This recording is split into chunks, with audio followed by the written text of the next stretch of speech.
Cher Louis, cher Jordan, cher Frédéric, chers élus du Rassemblement national, je voudrais d'abord commencer par vous dire ma fierté de vous voir si nombreux aujourd'hui à Narbonne.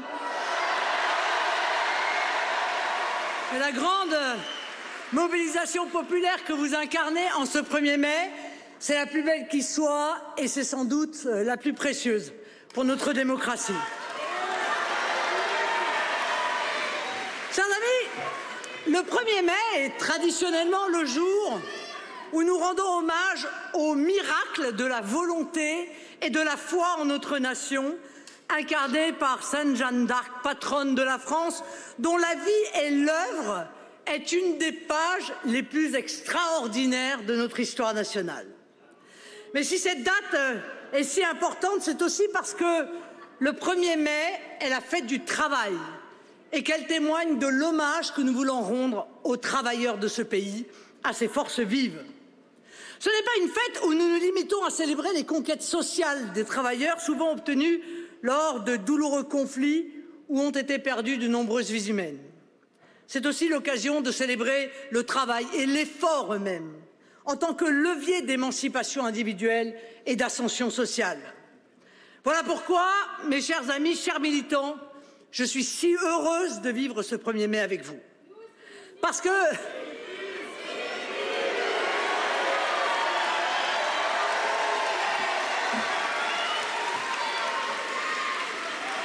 travers...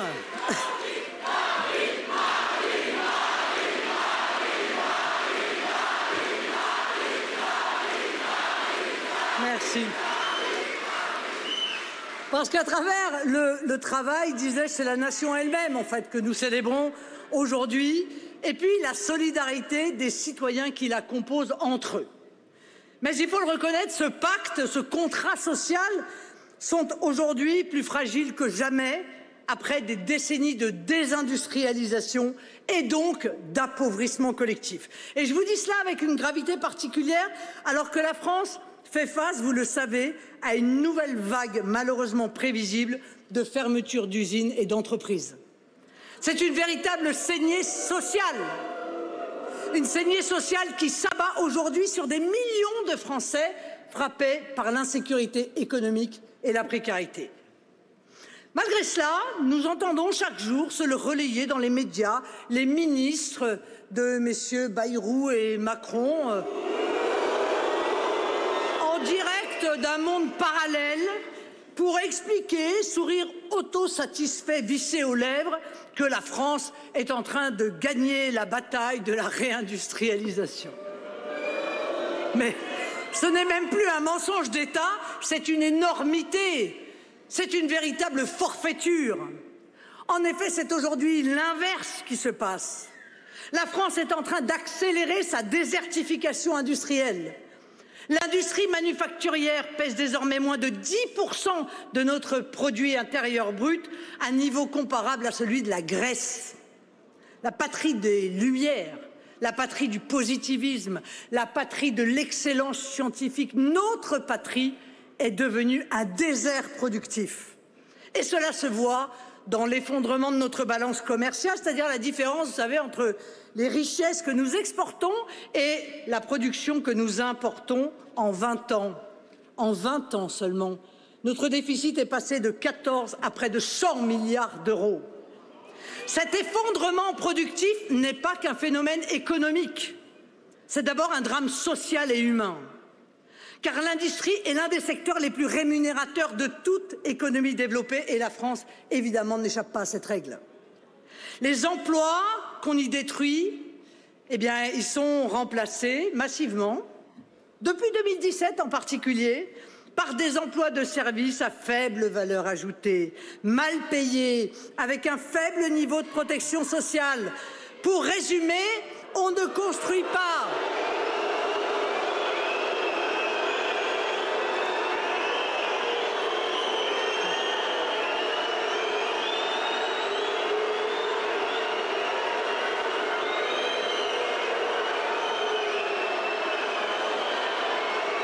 La gauche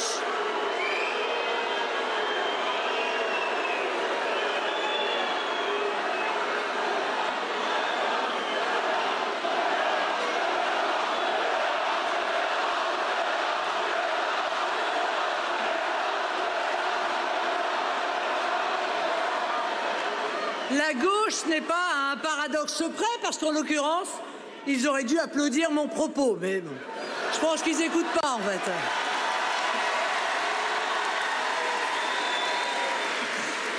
Pour résumer, on ne construit pas la richesse d'un pays et la hausse des salaires en multipliant les chauffeurs et les livreurs Uber. D'où le terme d'ubérisation, ce phénomène que nous dénonçons avec tant de force et que chérit tant Emmanuel Macron, puisqu'elle lui permet bien commodément d'ailleurs de manipuler les chiffres du chômage en multipliant les mini-jobs, ce nom élégant qui est aujourd'hui donné à la précarité salariée. Parce que, on ne va pas se tromper, hein, ces mini-jobs, ils engendrent des mini-salaires, un mini-pouvoir d'achat et une mini-retraite, et ils contribuent au passage largement de l'effondrement de la productivité du travail. Ensuite, c'est un drame géopolitique. Lorsque notre capacité de production s'affaiblit, c'est la souveraineté nationale elle-même qui est menacée dans ses fondements.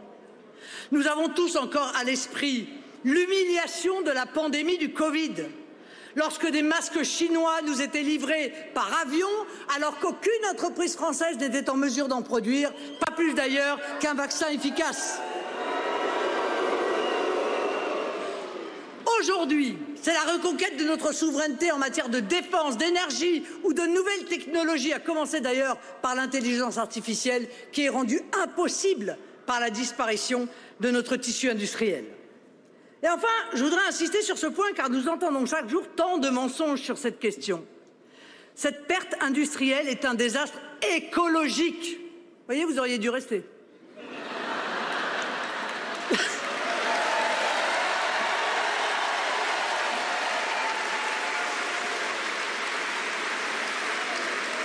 La moitié de l'empreinte carbone des Français est due aux importations. S'ils étaient un tant soit peu cohérents, les Verts devraient d'ailleurs réclamer les relocalisations matin, midi et soir, plutôt que de manifester en faveur de Gaza et de jeter des tomates sur les patrons de sociétés industrielles.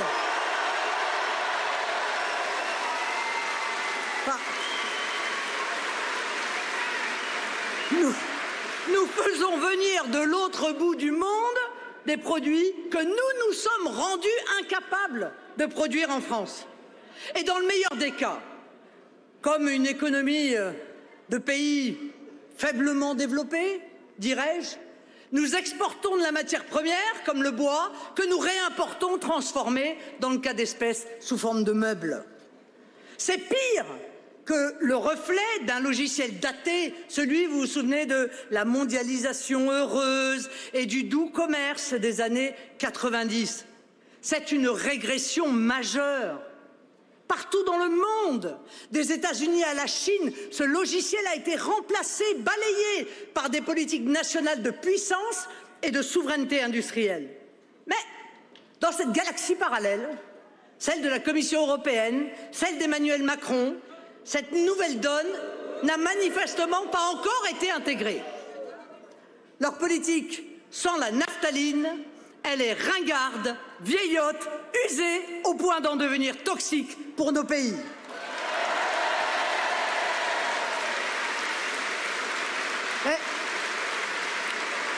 Le problème, c'est que c'est ce décalage impardonnable que nos entreprises et leurs salariés sont en train de payer par des plans sociaux qui sont autant de drames vécus dans leur chair par des milliers de familles. Les parents que nous sommes, voyons bien nos enfants ne plus savoir vers quel secteur se tourner pour envisager sereinement leur avenir. Il faut le répéter inlassablement, le tableau que je viens de vous décrire n'est pas le fruit du hasard. Il n'est pas non plus un phénomène surnaturel. Il est le résultat de choix politiques, normatifs, fiscaux, environnementaux qui sont à la fois anti-travail, anti-production, anti-industrie et anti-nationale.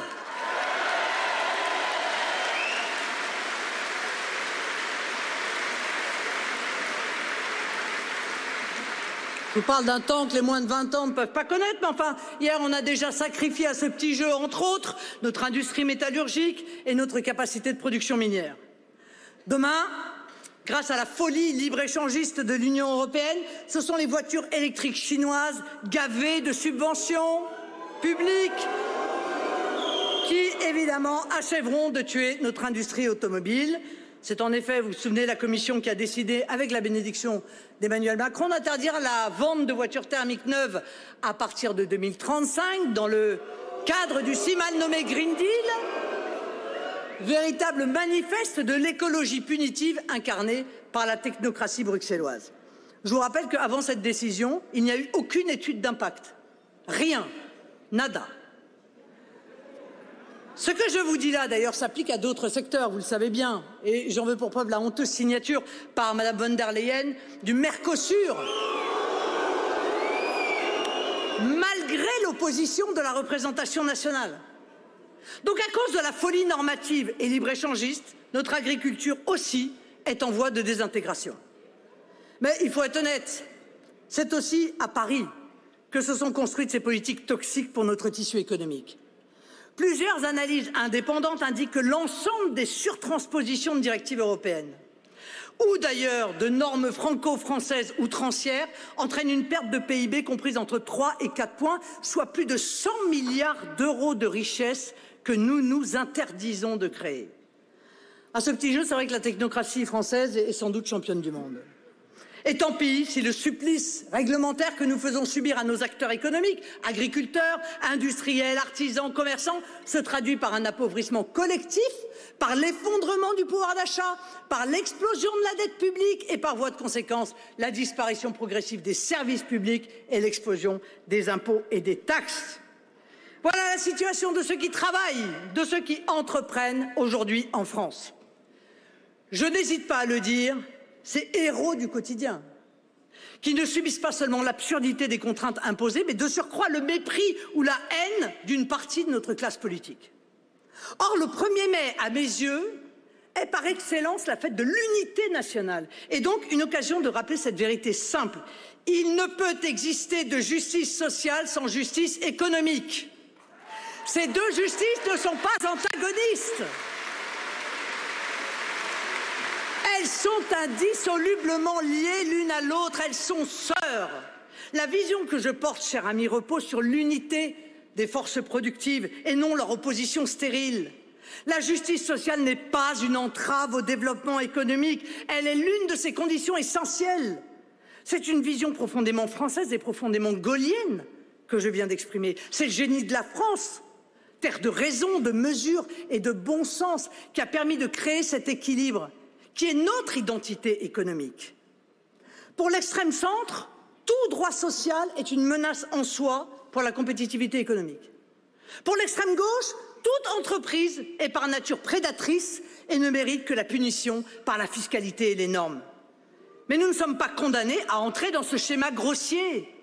Négation profonde de ce qu'est la France. Au sein d'une nation bien gouvernée, développement entrepreneurial et protection sociale sont liés. En effet, lorsqu'un État mal gouverné fait le choix de taxer la production industrielle 2 fois plus que ses voisins au sein du marché unique européen, ce ne sont pas seulement les entreprises qui l'étouffent. Ce sont aussi les salaires que pourront verser ces entreprises à leurs travailleurs qui sont bloqués. Lorsqu'un État mal gouverné fait le choix de sacrifier son parc nucléaire pour implanter des énergies intermittentes ruineuses, qui défigurent nos paysages et saccagent notre balance commerciale parce qu'elles viennent massivement de Chine, ce ne sont pas seulement les entreprises qu'ils ruinent, ce sont aussi les ménages français qui voient exploser leurs factures énergétiques et s'effondrer leur niveau de vie. Et cela, je vous le signale, le gouvernement s'apprêtait à l'aggraver en passant par décret 300 milliards d'euros de subventions aux énergies éoliennes et solaires pour les 10 prochaines années. Envisageant, ils vont toujours dans le mauvais sens. Quand vous regardez ce qu'ils font, vous vous dites qu'il faut faire exactement l'inverse. Envisageant donc la baisse du nucléaire dans le mix énergétique, la multiplication par 4 du solaire et par 35 de l'éolien en mer. Rien que ça. Alors que le prix de l'électricité a déjà augmenté de 120% ces 10 dernières années. Alors je le dis avec une très grande fermeté et un grand calme, nous ne laisserons pas ça arriver.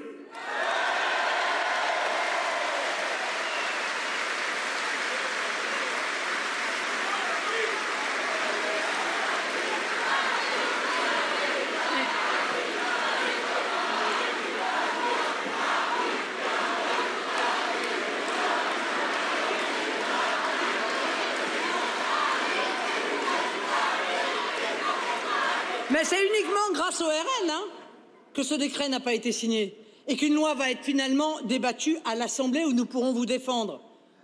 Il a fallu menacer presque pour que ça arrive.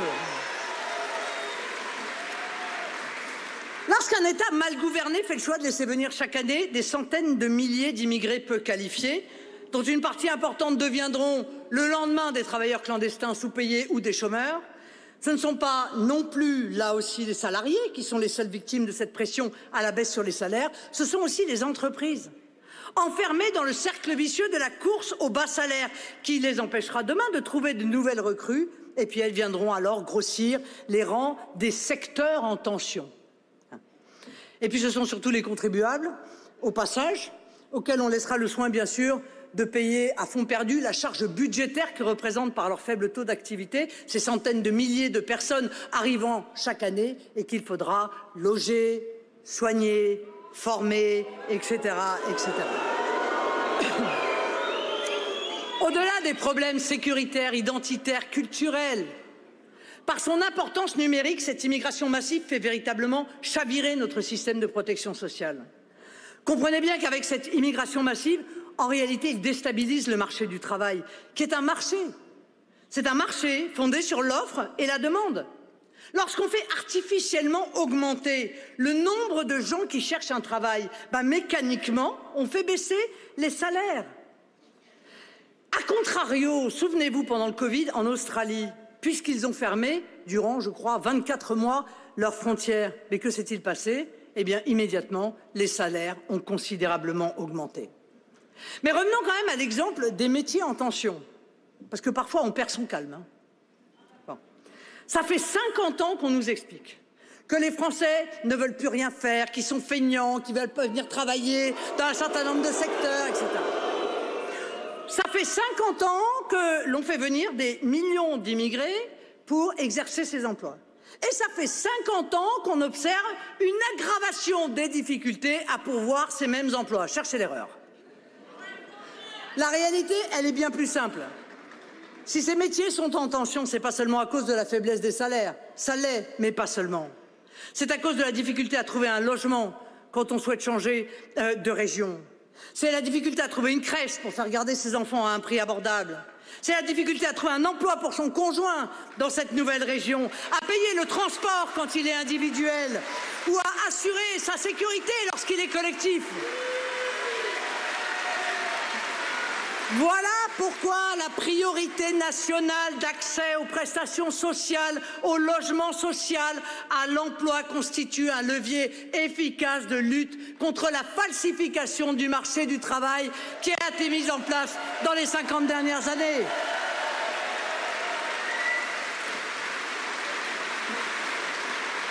Je sais que ça écorche les oreilles de nos adversaires politiques, je vais le dire quand même, allez.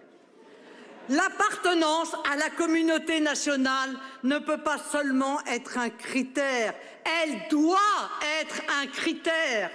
C'est la nation qui donne un sens à la solidarité et donc au sacrifice que nous sommes prêts à consentir pour elle. Rien de tout cela ne peut exister sans le sentiment de notre appartenance commune. Voilà pourquoi l'ouverture de notre système de protection sociale au monde entier a entraîné son lent effondrement que nous observons aujourd'hui. Et cet effondrement, il voudrait maintenant le faire payer à tous les citoyens en déremboursant des médicaments ou des pansements plutôt que de revenir sur l'aide médicale d'État ou sur le RSA pour les étrangers inactifs. Alors je veux vous rappeler avec force, chers amis, pourquoi nous nous battons.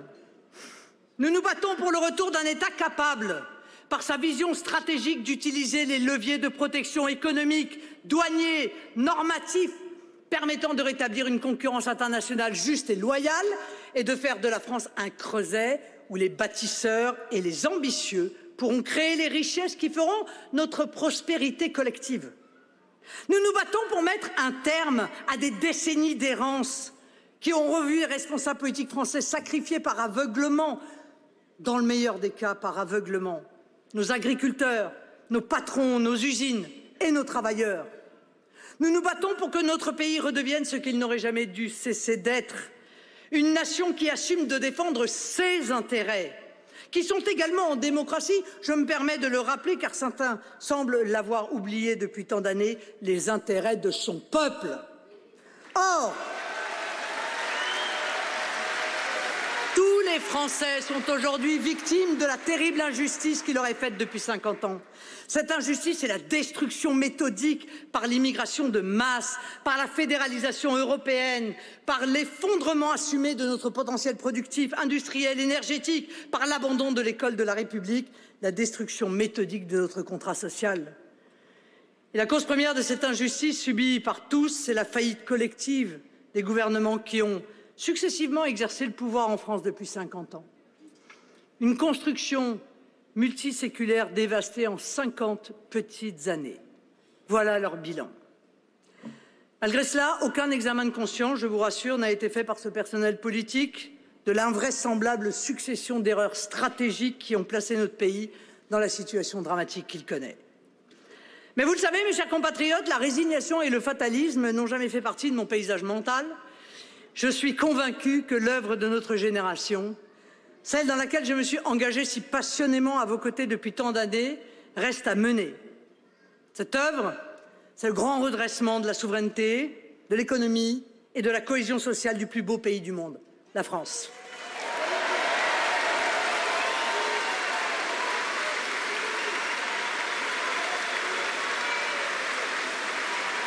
Paradoxalement, le peuple de France a ce site particulier qui n'est jamais si fort, si pugnace, si audacieux que dans l'adversité. Le redressement productif de notre grande nation fait partie des défis que nous relèverons. Nous aurons besoin pour cela de l'implication de tous les Français, de leur talent, de leur créativité, de leur audace. La première de nos priorités sera le rétablissement de notre modèle énergétique fondé avant tout sur une électricité abondante, décarbonée, la moins chère et la moins polluante de tout le continent européen. Ça tombe bien, c'est le choix qui avait été fait et qui a depuis été abandonné. C'est cela qui nous permettra de retrouver notre rang de grande puissance industrielle, d'être la première puissance européenne en matière d'intelligence artificielle et de répondre aux défis des siècles à venir. Nous le ferons. La deuxième de nos priorités sera l'abrogation immédiate par une loi spéciale de l'ensemble des surtranspositions aux normes européennes, mais aussi des normes nationales absurdes qui rendent aujourd'hui quasi impossible la création de richesses sur notre sol.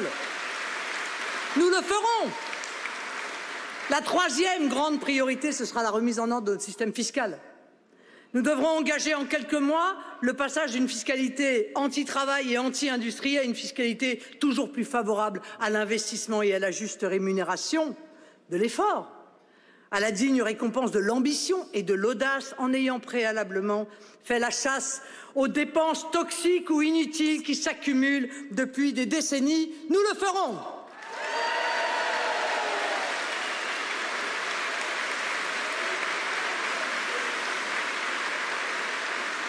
Mais il y a une quatrième priorité sans laquelle les trois premières seront difficiles à mettre en œuvre. C'est la remise à flot de notre système d'éducation et de formation, fragilisé par 5 décennies de règne du nivellement par le bas, de perte d'ambition en matière scientifique, de promotion du relativisme en lieu et place de la quête de l'excellence. Il nous faudra pour cela maîtriser drastiquement l'immigration, mieux rémunérer les professeurs, remonter notre niveau d'exigence et relier bien plus directement le monde de l'entreprise à nos établissements scolaires. Nous le ferons. Ce chemin, mes chers compatriotes, ce sera notre aventure collective pour que renaisse le contrat social gaullien auquel nous sommes tous en tant que Français si viscéralement attachés. C'est à cette condition que nous pourrons projeter avec confiance la France, ses entrepreneurs, ses ouvriers, ses employés, ses artisans, ses agriculteurs dans les siècles qui viennent.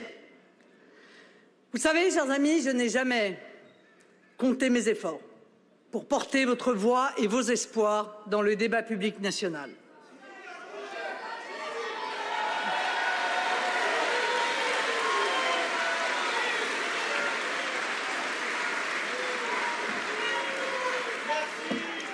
Créant d'ailleurs avec vous un lien qui est à la fois mon armure et mon réconfort. Il est la source de ma combativité autant que de mon espoir. Je vous ai parlé aujourd'hui de l'injustice que constituait depuis 50 ans la destruction méthodique des piliers de notre souveraineté, de notre cohésion nationale et de notre prospérité. Depuis bientôt 30 ans, je lutte chaque jour sans compter mes efforts pour vous rendre justice. Depuis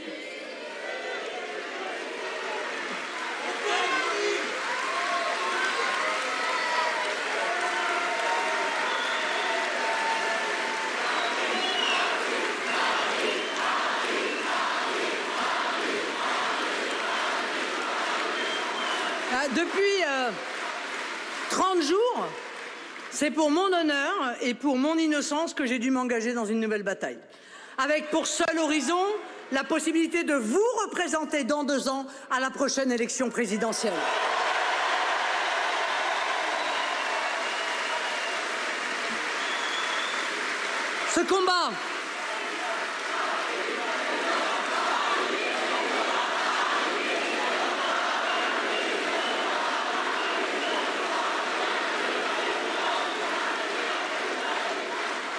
Ce combat pour la justice, ce combat pour la démonstration de notre innocence, vous pouvez être certain d'une chose, je vais le mener avec toute l'énergie que vous me connaissez. Je vais le mener avec le soutien de Jordan Bardella, de tous nos élus nationaux et locaux. Et par-dessus tout, je vais le mener avec vous. Aux législatives de 2024, ils vous ont volé la victoire. Aujourd'hui, ils veulent vous voler celle de 2027. Mais ils n'y arriveront pas. Et pour cela,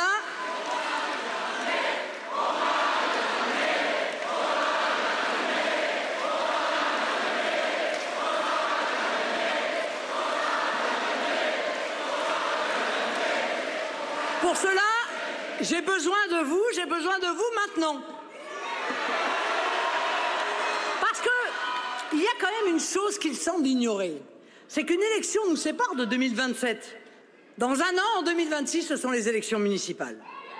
Ce sont elles qui vous donneront l'occasion de vous lever contre leur entreprise de confiscation de la démocratie pour la reprendre en main au plus près de chez vous.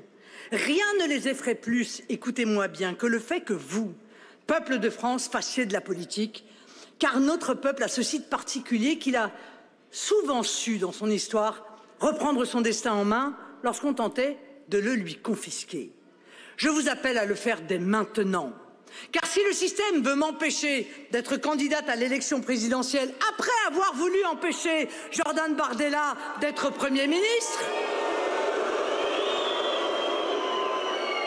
il ne pourra pas empêcher des milliers de Français partout dans notre pays d'agir, de s'engager, de prendre des responsabilités.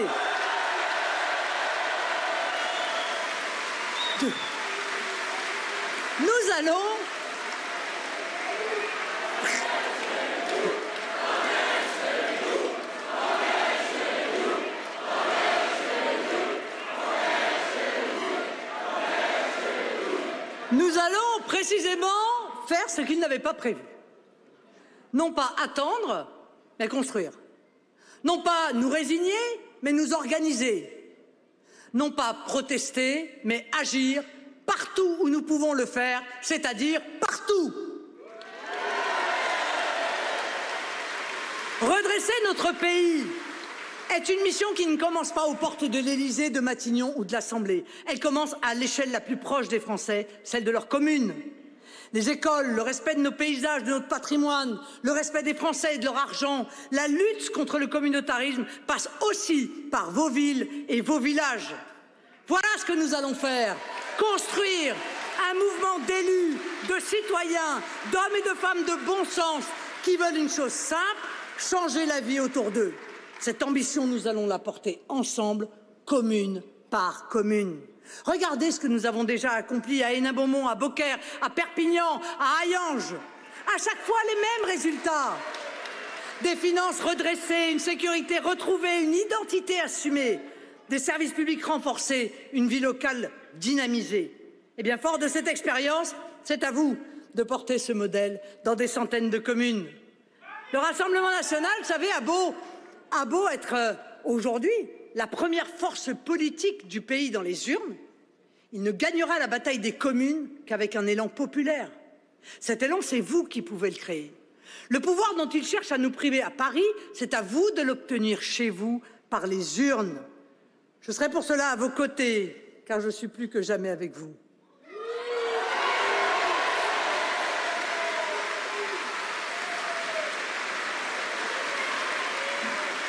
Où que vous soyez, prenez votre destin en main et ensemble partout, nous préserverons et nous rebâtirons la France que nous aimons. Chers amis, vous êtes venus aujourd'hui, en ce 1er mai, si nombreux, que je voudrais m'arrêter en conclusion sur ce miracle de l'engagement politique.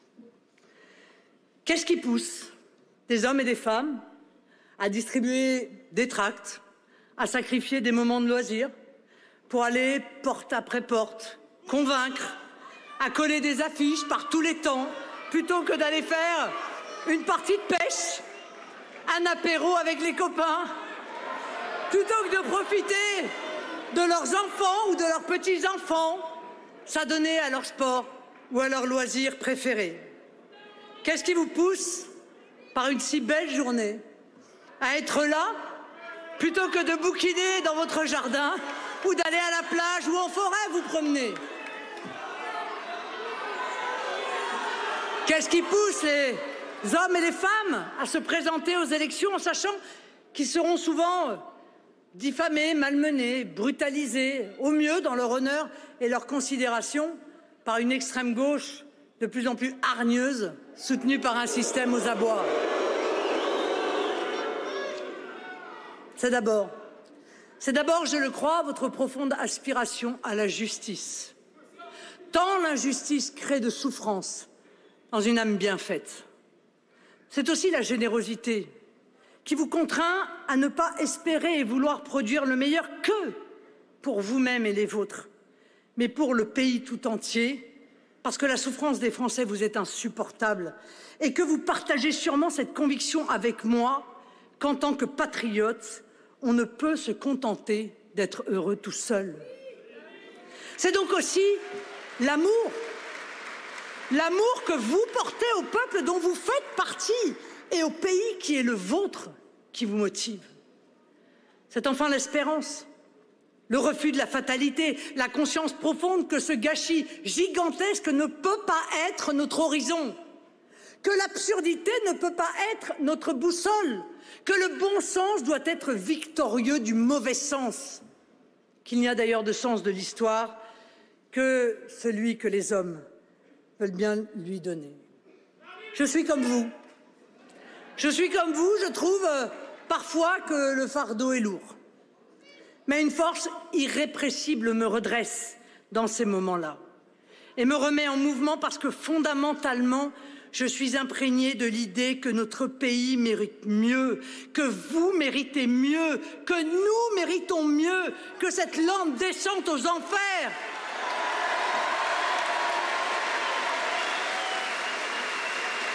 Nous méritons mieux que ce saccage des réalisations de ceux qui nous ont précédés. Nous méritons mieux que la spoliation culturelle et patrimoniale de ceux qui vont nous suivre. Nous méritons mieux que cet affaissement moral où le cynisme, l'orgueil, la négligence, la défense de l'intérêt strictement personnel, le mensonge assumé, le mépris seraient brutalement devenus des qualités dans la direction de la cité. Vous savez, je ne suis pas particulièrement une adepte du « c'était mieux avant ». J'ai au contraire la faiblesse de penser que nous pouvons faire mieux qu'avant, que c'est à la renaissance de la France que nous œuvrons, que la direction que nous devons prendre n'est pas vers l'arrière, et pas seulement non plus vers l'avant, mais vers le haut. Cette direction, nous devons la montrer à nos compatriotes qui bien souvent n'y croient pas ou n'y croient plus, qui pour certains rêvent même de l'immobilisme, en se disant que tout s'aggravant jour après jour, l'immobilisme pourrait être somme toute un moindre mal. C'est cette espérance Mes amis, cette espérance du plus grand, du plus juste, du plus puissant, du plus uni, du plus beau que nous devons porter pour réussir à convaincre des dizaines de millions de Français de participer à cette merveilleuse mission, hisser notre pays plus haut. Vive la République et vive la France!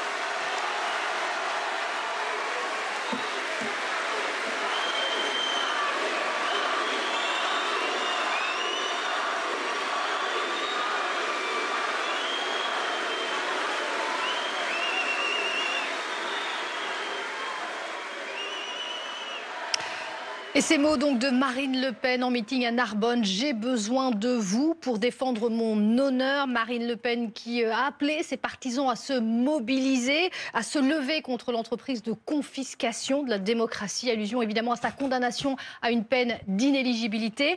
Maurice Safran, elle évoque notamment la possibilité de se mobiliser dès 2026, sans attendre donc 2027 et 2026 au municipal pour lancer un message. Les municipales, mais très rapidement, pas de plan B.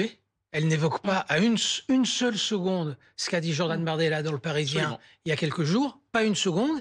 Elle dit « je suis plus que jamais avec vous ». Alors, c'est une formule vague. Mais ce qui est très... Juste avant le meeting, un des militants disait sur l'antenne de BFM « il faut qu'elle nous dise cet après-midi ce qu'il en est du plan B ». Nous sommes là, notamment et surtout pour ça.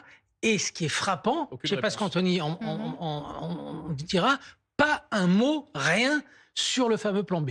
Oui, effectivement, on l'a entendu remercier Jordan Bardella pour son soutien, mais le message c'était « je suis la candidate naturelle », ça ne change rien. Retour en arrière quelque part. Oui, il fallait au fond afficher cette unité-là, parce qu'il y avait effectivement un doute avec les récentes déclarations de Jordan Bardella dans les colonnes du Parisien. En fait, Marine Le Pen vient rappeler que le plan A, c'est-à-dire elle-même, est toujours d'actualité pour 2027, et elle le dit face à son plan B, qui est Jordan Bardella. Elle ne mentionne Jordan Bardella que pour le remercier pour son soutien, et elle dit effectivement cette phrase appelant ses partisans à se lever contre la confiscation démocratique, et se projette justement sur les municipales, où le RN a des chances de gagner notamment des villes moyennes grâce à la proportionnelle, alors que l'on voit effectivement ces images du plan B, il s'appelle lui-même le plan B, c'est ce qu'il a dit dans les colonnes du Parisien. Jordan Bardella, le président du parti qui va s'exprimer. Un proche de Marine Le Pen nous disait d'ailleurs que ce meeting sera important pour la répartition des rôles. Parce que c'est vrai qu'on avait en tête ce ticket qui était vendu par le Rassemblement national. Marine Le Pen, présidente de la République, Jordan Bardella, Premier ministre. Or, c'est vrai, avec cette actualité judiciaire, Jordan Bardella veut aussi préparer les esprits, veut montrer que le parti réfléchit à cette éventualité que Marine Le Pen soit entravée pour l'élection présidentielle, en attendant bien sûr le procès en appel en 2026 après sa condamnation à 5 ans d'inéligibilité. On sera attentif à ses propos, évidemment, voir si lui va dire ce que Marine Le Pen n'a pas dit. Et toute la semaine a circulé, ce que disait Gaëtan tout à l'heure, toute la semaine a circulé dans les milieux politiques, Jordan Bardella président, Marine Le Pen, Premier ministre. Ça, c'est plutôt écarté par le RN. C'est écarté clairement, mais ça a circulé dans Paris. Donc, c'est une question, sur le plan politique, qui est centrale aujourd'hui. Oui, il y a ce dilemme, effectivement, du Rassemblement national. Comment ne pas enterrer Marine Le Pen en faisant monter Jordan Bardella trop tôt, mais aussi pour Jordan Bardella, un problème. Parce qu'en disant, finalement, qu'il n'en est pas question pour l'instant, c'est une manière aussi de sous-entendre qu'il ne serait pas encore tout à fait prêt. Qu'est-ce qu'on doit guetter, justement, dans les mots qu'il va prononcer Jordan Bardella tout à l'heure? De mon point de vue, il ne parlera évidemment pas du plan B. Il va essayer de faire le discours le plus présidentiable possible, parce que justement, c'est ce que vous venez de dire, beaucoup s'interrogent, y compris au sein du Rassemblement national, sur sa capacité personnelle à être candidat à la présidence de la République. Donc il faut qu'il se présidentialise rapidement dans les mois qui viennent. Justement, ce message-là, mobilisez-vous pour les municipales. Est-ce que c'est peut-être la formulation qui a été trouvée pour ne pas évoquer en détail le sort de Marine Le Pen, mais en même temps pour galvaniser les troupes? Oui, et d'ailleurs, moi je me souviens très bien qu'après la condamnation de Marine Le Pen, le RN avait appelé à une mobilisation pacifiste et populaire. Là aussi, c'est dans les urnes qu'ils appellent leurs partisans à se mobiliser dans le cadre de ces municipales, où il y a un scrutin à proportionnel avec prime majoritaire, ce qui est ce que veut le Rassemblement national pour les législatives, mais on écoute Jordan Bardella. Merci mes amis, mes chers compatriotes, ma chère Marine Le Pen, mon cher Louis Alliot, Monsieur le député, mon cher Frédéric, merci d'être là. Merci d'être rassemblés si nombreux, ici, à Narbonne, pour célébrer le 1er mai. Le 1er mai, mes amis, est cette date singulière où nous nous inclinons devant le travail comme valeur. Ce jour où nous rendons hommage à l'effort, au mérite et au courage des millions de travailleurs français. Le 1er mai est ce jour où nous honorons les générations de femmes et d'hommes qui ont édifié avec une force et un génie sans égal la plus grande et la plus belle nation du monde.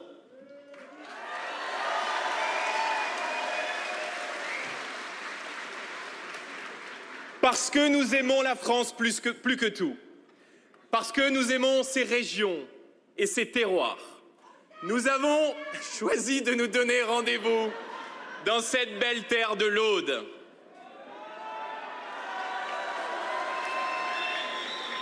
Ici même, où lors des dernières élections législatives, les Français ont choisi d'écrire l'histoire en faisant élire des députés RN dans les 3 circonscriptions du département.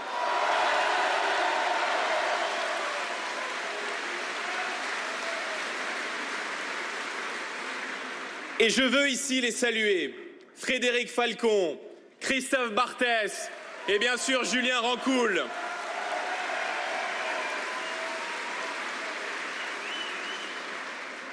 Alors mes amis, nous avons choisi l'Aude, mais nous avons surtout choisi Narbonne pour célébrer le 1er mai.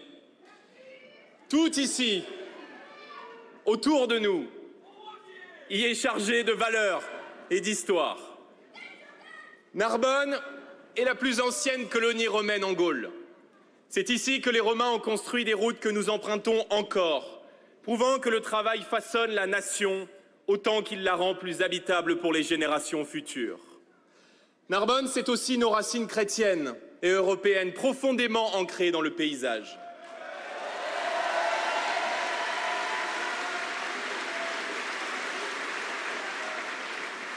Ici, autour de nous, les clochers se dressent entre les vignes et les collines. Les abbayes veillent sur les plaines et le souffle des prières anciennes semble flotter encore entre les cyprès et jusqu'au littoral.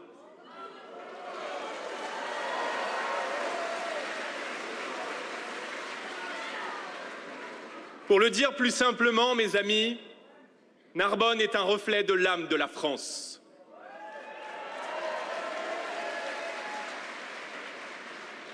En voyant cette ville, on comprend comment Charles Trenet, l'enfant de Narbonne, a pu chanter avec tendresse cette douce France, cher pays de son enfance que tant de Français gardent encore et toujours dans le cœur.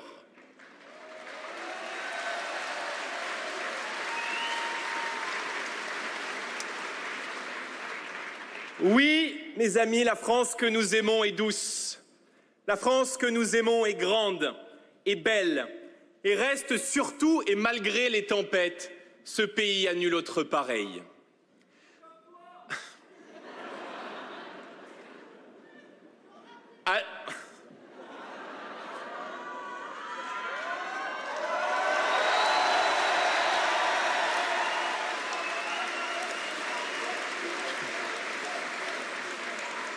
À l'heure des grands bouleversements, mes amis, qui rendent le monde méconnaissable, l'identité de la France est un repère, c'est un socle, c'est un point de ralliement qui n'a eu de cesse de par le temps que d'unir les Français entre eux. Cette identité française forme l'histoire, les valeurs de chacune et de chacun d'entre vous. Alors soyez-en fiers, toujours, et ne baissez jamais les yeux devant ceux qui aimeraient la réécrire, la remplacer ou bien purement et simplement la faire disparaître.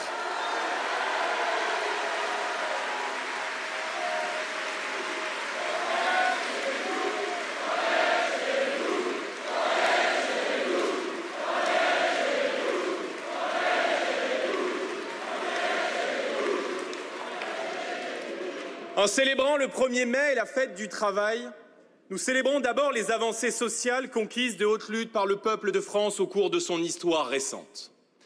C'est par la lutte, par l'engagement, que la sécurité sociale, la journée de travail à 8 heures, les libertés syndicales ou encore les congés payés ont été obtenus et gravés dans le marbre de notre modèle social. Depuis plusieurs années, et plus depuis l'arrivée au pouvoir d'Emmanuel Macron, et vous savez même pas ce que je vais dire encore.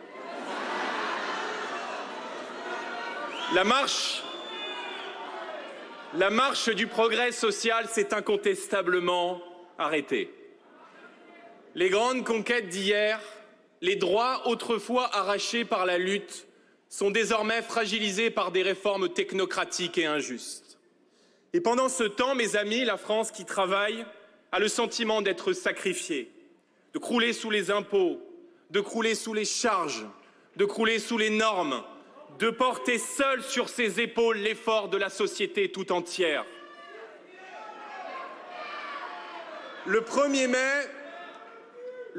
mai ne doit plus être uniquement, mes amis, la célébration des acquis passés. Nous entendons qu'il redevienne la fête des nouvelles conquêtes sociales. Pendant que la gauche revendique le droit à la paresse, alors que la droite s'est dissoute dans le macronisme qui a mis l'économie à l'arrêt, le Rassemblement national, soyez-en fiers, devient chaque jour un peu plus dans le cœur des Français, le parti de la France du travail.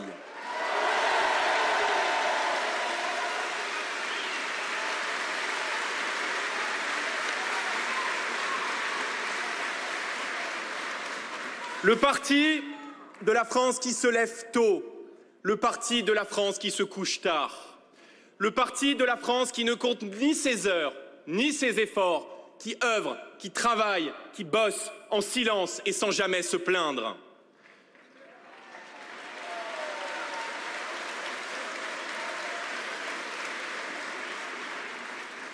Notre France, mes chers amis, c'est la France des artisans, des agriculteurs, des soignants, des ouvriers, des salariés, des policiers.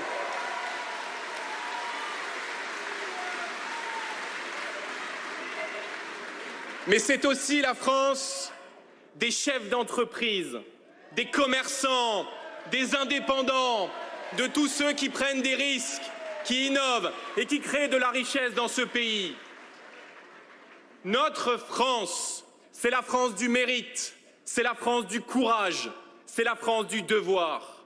Notre France, c'est celle que tant de gouvernements successifs ont ignorée ou méprisée. Notre France, c'est celle qui a l'injuste sentiment de reverser l'intégralité de ce qu'elle a gagné par son travail à un État de plus en plus intrusif et de moins en moins protecteur.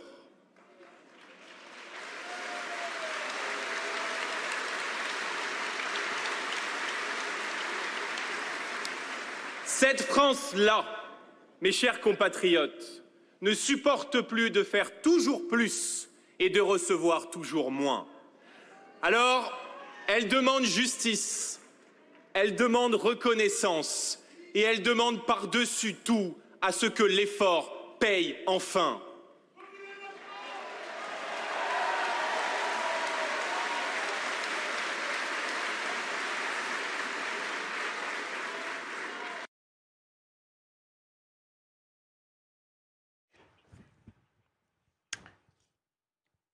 On a perdu la liaison avec... on suivra tout à l'heure évidemment la suite du discours de Jordan Bardella.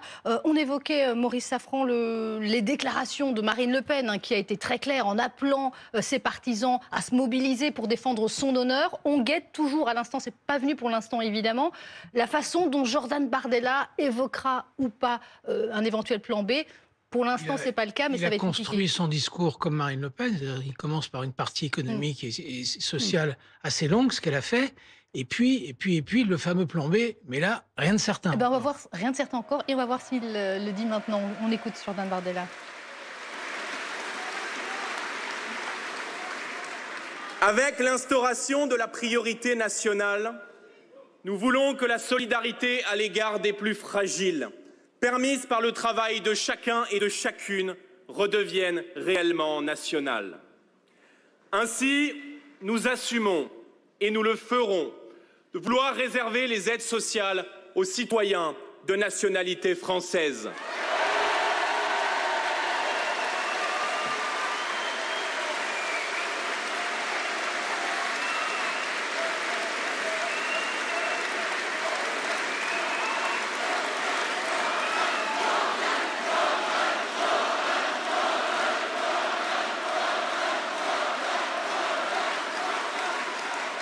En s'attaquant aux règles injustes du marché européen de l'électricité, nous voulons également faire baisser les factures d'énergie pour les Français comme pour nos valeureuses entreprises.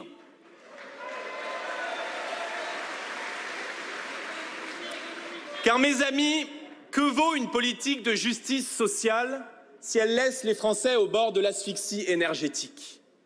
Que vaut un salaire plus élevé si chaque hiver la peur de la facture d'énergie vient éteindre toute espérance? L'énergie n'est pas un luxe, elle est la condition de la dignité, de la compétitivité et de la souveraineté du peuple français.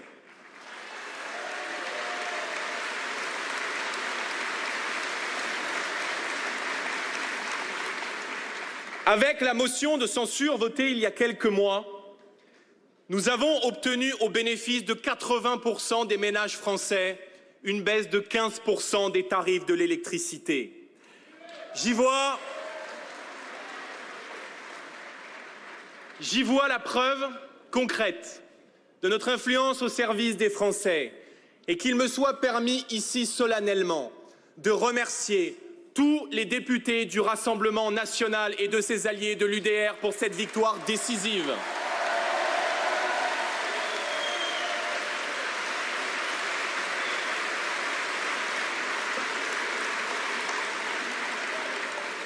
Mais il faudra aller plus loin, mes amis. L'enjeu est immense. Il s'agit de rendre à la France son or énergétique, son avantage historique, son indépendance, celle permise par son parc nucléaire. C'est par une électricité abondante, fiable et bon marché que nous pourrons reconstruire notre industrie, recréer des emplois rémunérateurs, redonner vie à nos territoires oubliés.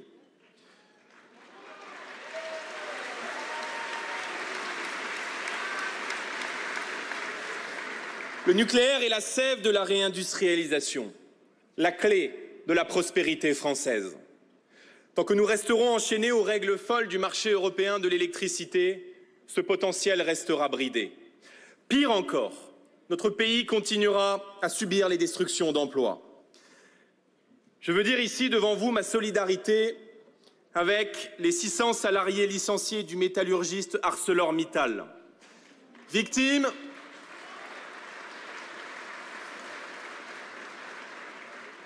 à la fois de la déloyauté d'un grand groupe qui n'a pas respecté ses obligations morales, mais victimes aussi d'une flambée des prix de l'énergie qui, en silence, chaque jour un peu plus, lamine nos industries. Voilà les faits concrets, dévastateurs, d'une énergie trop chère. Notre pays se vide de ses forces productives. Des territoires se mettent à vivre au ralenti. Des familles perdent leurs moyens de subsistance. Des millions de Français modestes sont contraints à des choix indignes, renonçant à se chauffer ou renonçant à se déplacer. L'énergie, c'est le sang de notre économie, comme l'a très justement rappelé Marine au cours de la campagne présidentielle.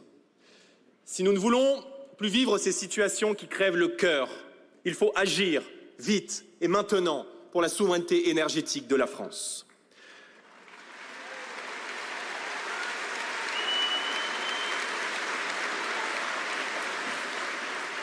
Pour renouer avec la croissance, et c'est notre projet, pour renouer avec des salaires dignes et recréer de l'emploi, notre pays doit aussi devenir un paradis pour ceux qui entreprennent, qui prennent des risques, qui s'engagent et qui font le choix de produire.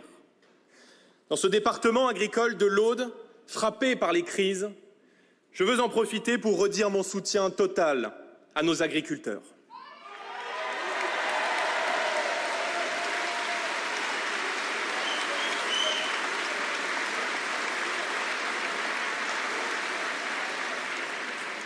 Disons-le fièrement, mes amis, nous aimons nos agriculteurs.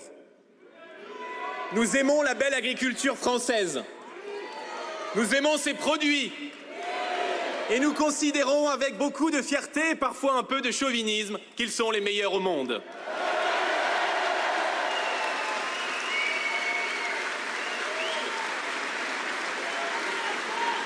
Sans agriculteurs français, il n'y a pas de souveraineté alimentaire possible.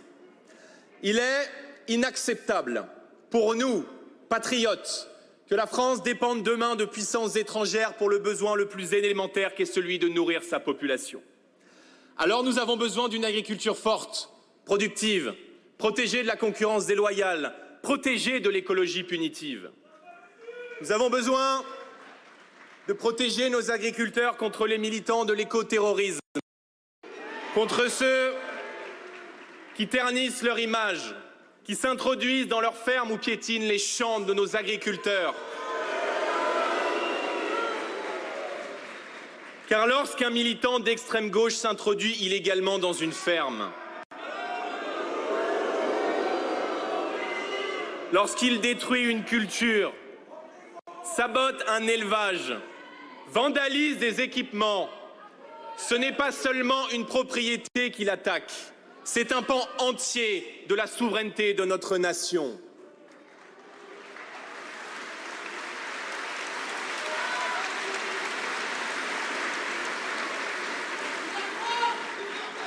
C'est pourquoi toute intrusion malveillante dans une exploitation, tout acte de sabotage contre une activité agricole doit être traité pour ce qu'il est, une atteinte gravissime à l'intérêt de la nation.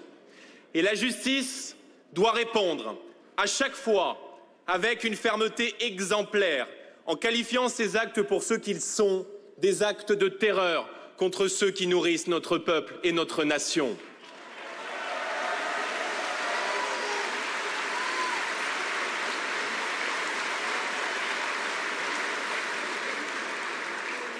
Au Parlement européen, nous avons demandé la suspension, vous le savez, nous sommes beaucoup mobilisés sur ce sujet pendant la campagne européenne, la suspension du pacte vert, autrement connu sous le nom de Green Deal. Le pacte vert est inspiré de l'écologie punitive qui persécute nos agriculteurs et réduisent leur travail à néant. Si malgré nos pressions et notre action, le pacte vert n'était pas suspendu, alors nous en faisons la promesse à nos agriculteurs. C'est à la tête de l'État demain que nous mettrons fin à cette absurdité, à cette logique de décroissance qui pousse la France et l'Europe à réduire leur rendement tout en important des denrées alimentaires venues du bout du monde.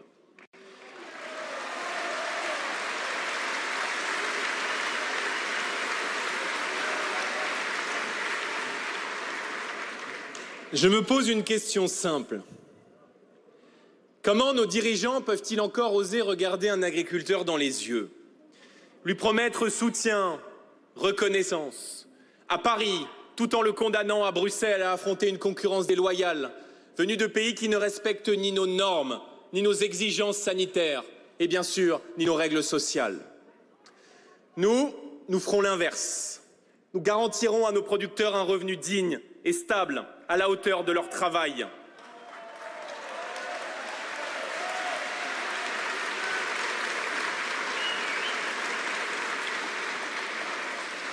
Et parce qu'un pays digne de ce nom soutient d'abord les siens, nous instaurerons une véritable priorité nationale dans les marchés publics. Dans les cantines scolaires, nos enfants mangeront français.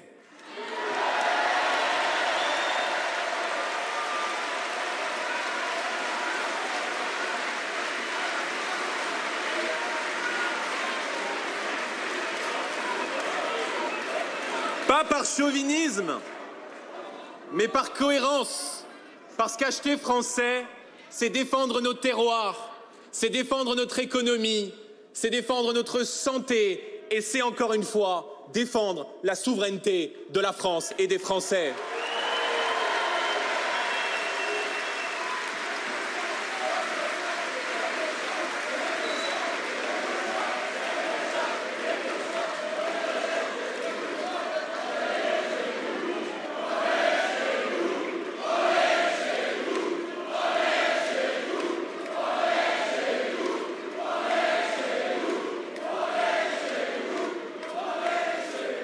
Protéger le travail, c'est aussi préserver pour chaque Française et pour chaque Français le droit de circuler librement sur les routes de France. En la matière, chaque jour apporte son lot de persécutions. Dernière folie en date, l'Union européenne d'Ursula von der Leyen veut instaurer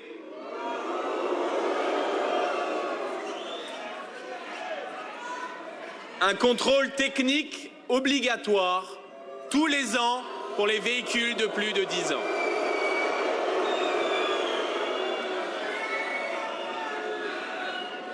Plus de 22 millions d'automobilistes, soit 50% du parc automobile français, seraient alors concernés par une telle mesure qui pèsera lourd sur votre pouvoir d'achat. Et tenez-vous bien, ce n'est pas l'unique folie que nous prépare Bruxelles. Avec une nouvelle taxe sur le CO2 prévue à l'horizon 2026, l'Union européenne s'apprête à engager une nouvelle saignée fiscale contre les automobilistes.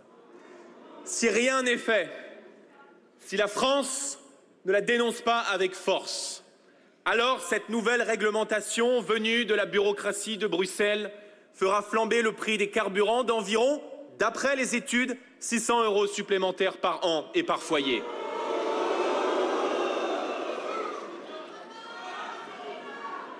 Les automobilistes, nous le dénonçons depuis très longtemps, sont devenus les boucs émissaires d'une idéologie verte qui méprise la réalité quotidienne des millions de nos compatriotes qui n'ont d'autre choix que d'utiliser leur voiture pour se rendre au travail ou pour aller voir leur famille le week-end.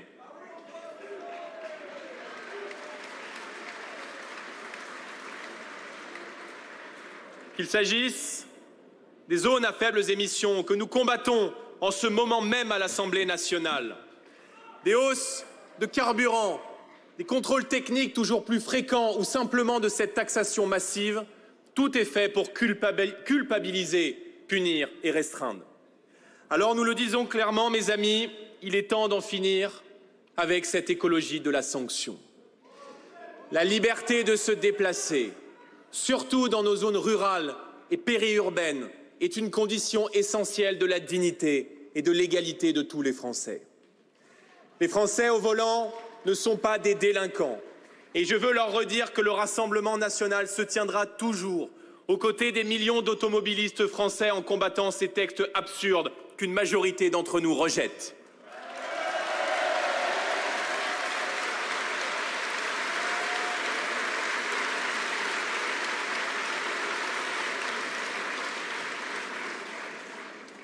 Enfin, mes amis, je me dois d'évoquer l'autre grande régression sociale qui mine chaque jour davantage notre nation. La régression d'un droit qui devrait être la première des libertés pour chacun et pour chacune d'entre vous. Ce droit, cette liberté, c'est votre sécurité.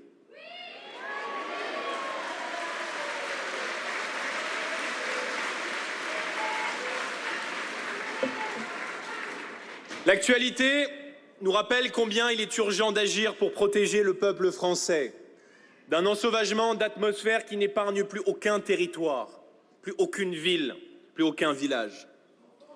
Les faits divers s'accumulent et laissent derrière eux des vies brisées, des familles endeuillées, des parents qui vivent l'angoisse d'imaginer leur enfant se trouver au mauvais endroit, le mauvais jour, au mauvais moment. Les lieux censés incarner l'autorité de l'État sont devenus des cibles, comme nous l'ont montré ces nouvelles attaques inacceptables contre nos prisons et contre nos agents pénitentiaires ces derniers jours.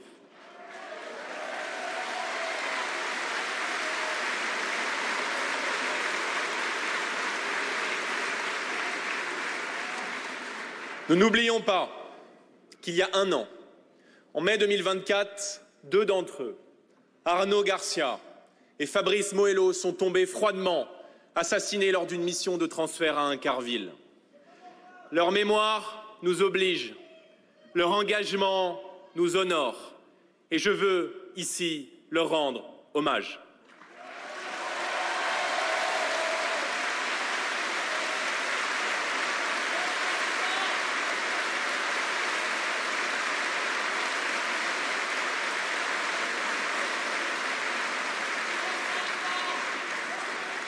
Des villes autrefois paisibles basculent à leur tour dans l'horreur. Le drame qui s'est produit à la Grand-Combe dans une petite mosquée de cette commune du Gard en est le dernier exemple dramatique. Trop de familles connaissent la souffrance d'une agression, le drame terrible de la perte d'un proche. Cette situation n'a rien de normal et jamais aucun Français, jamais personne ne devrait s'y habituer. Alors là encore, au pouvoir, nous ferons absolument tout ce qui nous est possible pour rétablir l'autorité de l'État.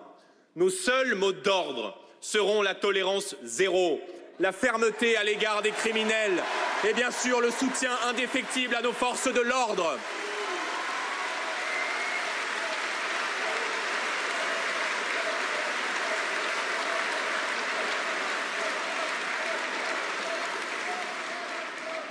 Contrairement à certains, nous n'aurons jamais aucune espèce de compréhension pour ceux qui agressent, pour ceux qui volent les honnêtes citoyens. Il n'y a aucune excuse à ces comportements, aucune justification qui tienne. Dès le premier acte de délinquance, nous souhaitons que la sanction tombe, comme un couperet.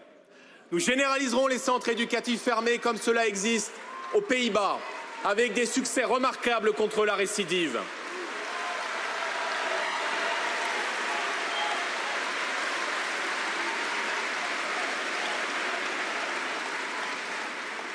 Nous procéderons à l'expulsion systématique des délinquants et des criminels étrangers.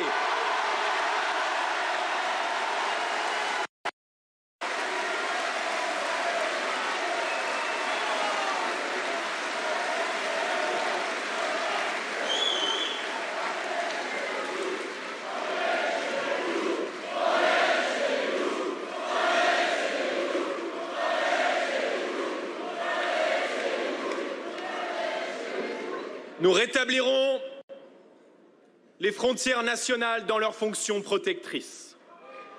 La justice sera remise à l'endroit, à sa place d'une institution qui doit punir le délinquant et protéger l'honnête citoyen.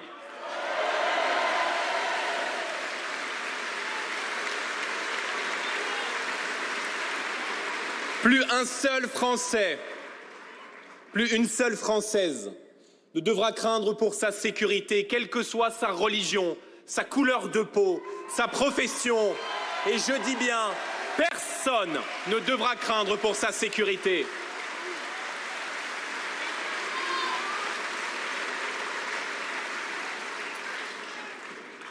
Mesdames, Messieurs, toutes ces nouvelles conquêtes sociales, toutes ces libertés restaurées, ces réformes de bon sens que je viens d'évoquer n'ont qu'une seule ambition: remettre la France sur le chemin de la croissance, de la puissance, de la sérénité, du bonheur et par-dessus tout de la sécurité.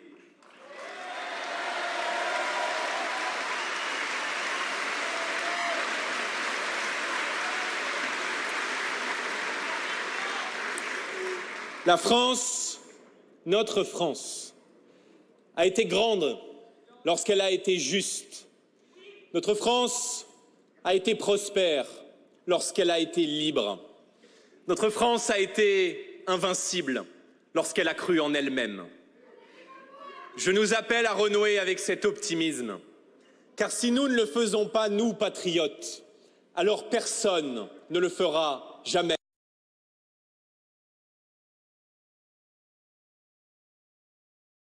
Voilà, une petite coupure encore dans ce discours de Jordan Bardella, un long discours. Alors, on entend égrener les uns après les autres les thèmes chers au Rassemblement national, souveraineté, insécurité. Là, il évoquait la question notamment des frontières à l'instant et de l'autorité. Pour l'instant, on n'a pas abordé encore une fois la situation politique un peu compliquée. Ce qui est assez curieux dans son discours, c'est que dans un moment de crise française, européenne, mondiale, c'est un discours programmatique assez plat, qu'on aurait pu attendre la veille d'une élection législative. Donc c'est assez surprenant. Il ne répond pas aux attentes des Français et sans doute de ses propres militants. C'est ça qui est curieux. Et la liaison rétablie, on écoute la suite du discours de Jordan Bardella.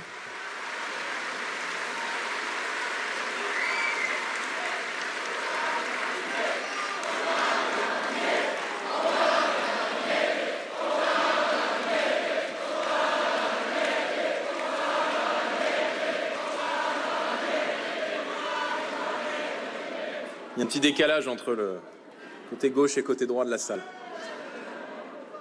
Depuis des décennies, la France se meurt des petits arrangements entre amis, des jeux d'appareil, de ces fronts républicains absurdes et injustes, des plans de communication creux, des promesses jetées à la va-vite sur les plateaux de télé. Qui peut encore accepter ce théâtre politique sans conviction ni courage? Qui peut encore tolérer que ceux qui tiennent le destin de la nation entre leurs mains pensent d'abord à rester en place au lieu de se dévouer corps et âme au peuple français?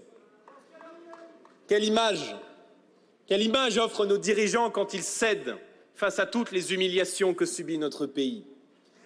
Quand l'Algérie refuse de reprendre ses ressortissants.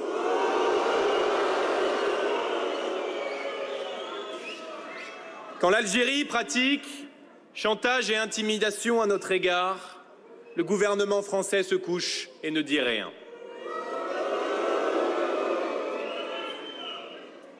Où est donc passée la fameuse riposte graduée promise par le ministre de l'Intérieur de façon martiale sur les plateaux de télévision, sans doute pour espérer gagner du temps? Encore une promesse non tenue. Je veux le dire ici, la place de la France n'est ni sur le banc des accusés, ni dans le box des impuissants. À la tête de l'État, nous engagerons un rapport de force diplomatique avec le régime algérien. Nous couperons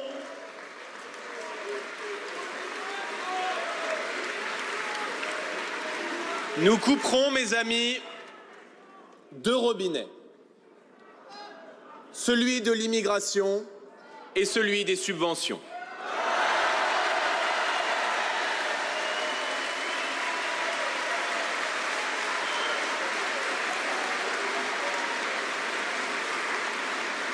Pas un centime d'argent du contribuable français. Pas un euro d'aide publique ne doit aller à un régime qui a fait de la détestation de la France sa raison d'être.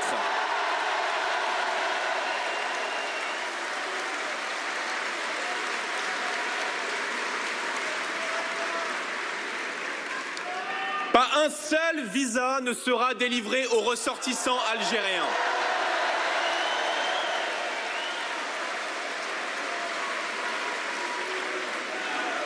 Et nous supprimerons ce scandaleux visa pour soins, unique au monde,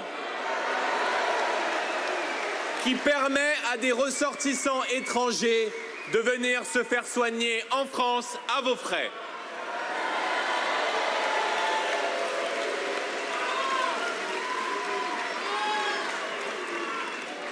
Croyez-moi, mes amis, le monde entier regarde la France céder sur à peu près tout. Tout accepter, tout tolérer, tout excuser. Et ne croyez pas qu'ils ne chercheront pas demain à profiter de cette faiblesse. La France, parce qu'elle est la France, n'est elle-même qu'au premier rang. Elle mérite, la France, tellement mieux que des dirigeants qui ont renoncé à défendre ses intérêts et à protéger son peuple. À tous les Français qui veulent vivre de leur travail, mais qui n'arrivent plus à joindre les deux bouts. À tous les Français qui ne demandent rien d'autre que du respect et de la dignité. Aux citoyens désespérés par l'image que donne chaque jour notre pays. Je veux leur dire, le Rassemblement national est votre espoir. Le Rassemblement national est votre vote. Le Rassemblement national est le moyen de changer les choses.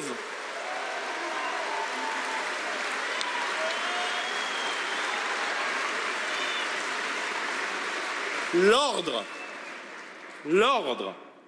le respect, la prospérité, voilà le chemin que nous proposons avec Marine, avec le Rassemblement national, à la France et aux Français.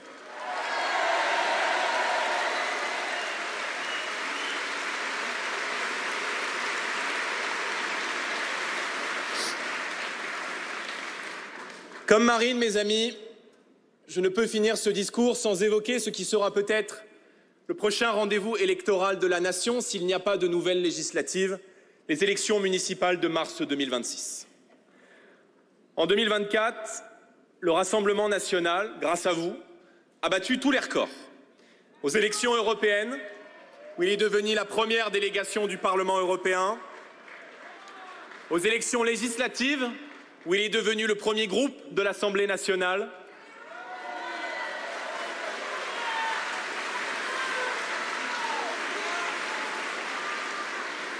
il n'a, dans son histoire, jamais compté autant d'adhérents, d'électeurs, de soutiens, de sympathisants, de députés, d'élus, et vous avez raison, ça ne fait que commencer.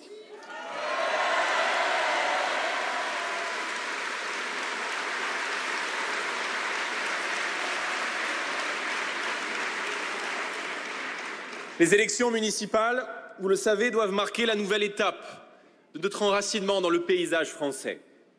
Je souhaite, comme président de notre mouvement, que le Rassemblement national marque à nouveau l'histoire en remportant le plus de mairies possible, en faisant rentrer partout des centaines de conseillers municipaux patriotes.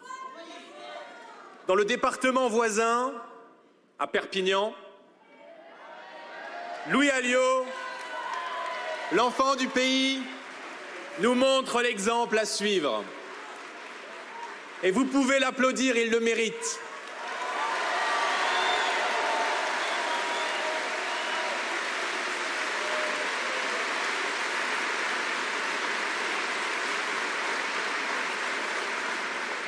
Sa gestion est celle d'un maire rigoureux avec l'argent des contribuables, mais par-dessus tout soucieux des gens et de leur quotidien.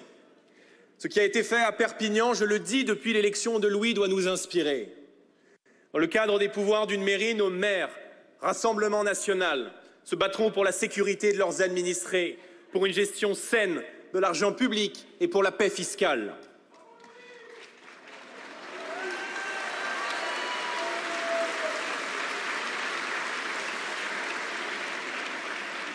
Vous l'avez peut-être entendu récemment, le patron de la grande entreprise aéronautique et militaire Safran, l'un des fleurons industriels de la France, a déclaré qu'il ne souhaitait plus investir dans les villes dirigées par des maires écologistes.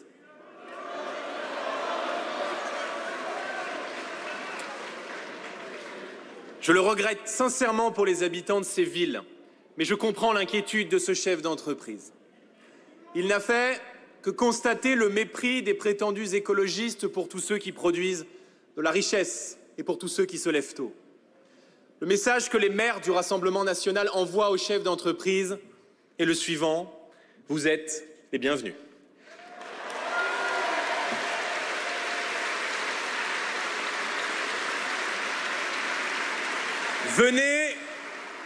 Venez créer de la richesse et de l'emploi dans nos communes. Venez irriguer nos territoires du savoir-faire français. Nous vous respectons, nous vous accueillons. Et par-dessus tout, et à la différence des autres, nous vous faisons confiance.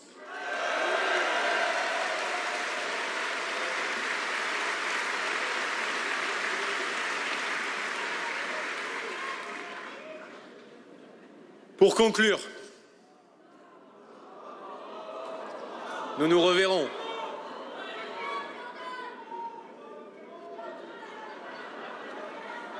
Pour conclure, mes amis,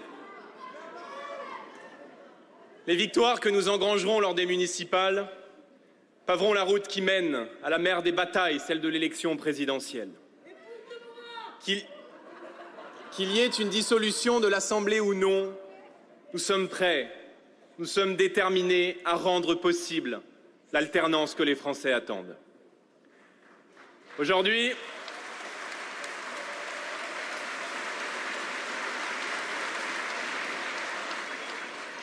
Aujourd'hui, en cette terre de Narbonne, en cette terre de l'Aude, en ce sud-ouest que nous aimons,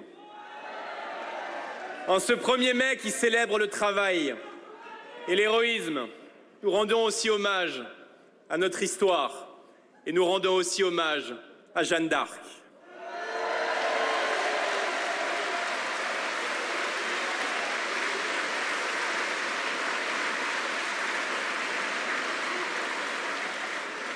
Jeanne n'est pas... Non.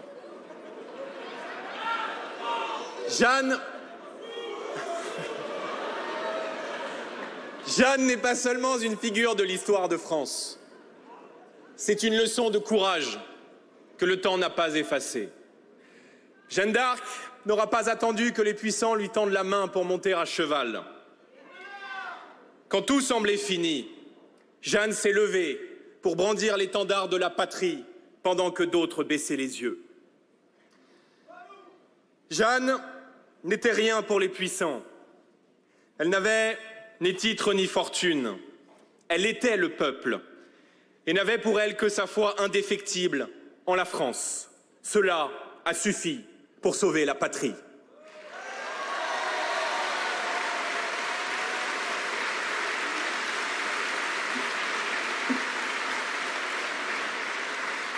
Les siècles d'histoire sont passés, mais l'enjeu est aujourd'hui le même.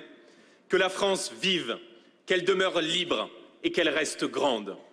Alors, mes amis, je vous le dis avec gravité et une foi inébranlable en l'avenir. Si nous voulons rendre à notre peuple sa fierté, à notre jeunesse française un avenir, à notre pays sa grandeur, il est temps de se lever. Il est temps de se lever, de braver les tempêtes et les obstacles encore et toujours. Mais comme Jeanne, nous avons chevillé au corps l'amour de la patrie, la droiture des humbles et la force tranquille des justes.